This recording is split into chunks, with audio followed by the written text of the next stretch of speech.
திமுக கூட்டணியில் இந்திய யூனியன் முஸ்லீம் லீக் கட்சிக்கு 5 தொகுதிகள் ஒதுக்கீடு செய்யப்பட்டுள்ளன.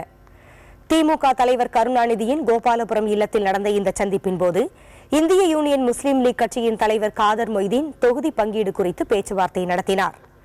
பேச்சுவார்த்தையில் திமுக பொருளாளர் ஸ்டாலின் உள்ளிட்டோர் பங்கேற்றனர். பின்னர் செய்தியாளர்களிடம் பேசிய காதர் மொய்தீன் தொகுதி பங்கீட்டு பேச்சுவார்த்தையில் உடன்பாடு ஏற்பட்டிருப்பதாகவும் இந்திய யூனியன் முஸ்லீம் லீக் கட்சிக்கு 5 தொகுதிகள் ஒதுக்கீடு செய்யப்பட்டுள்ளதாகவும் கூறினார். எங்களுக்கு 5 தொகுதிகள் தருமாறு பெருந்தன்மையோடு ஒத்துக்கொண்டு எங்களுக்கு வழங்கியிருக்கிறார்கள். எங்களுக்கு முழு திருப்தி. 3 நாங்கள் 5 இப்பொழுது பெற்றிருக்கிறோம். 5 என்பது தமிழ்நாட்டிலே 234 தொகுதிகளுக்கும் சமமானது. 234 தொகுதிகளிலும் திராவிட முன்னேற்ற கழகம் அமோகமாக வெற்றி பெற்று கோட்டையிலே ஆட்சி அமைக்கக்கூடிய ஒரு வழிமுறைக்கு இந்திய யூனியன் முஸ்லீம் லீக் பாடுபடும், முஸ்லிம் சமுதாயம் பாடுபடும்.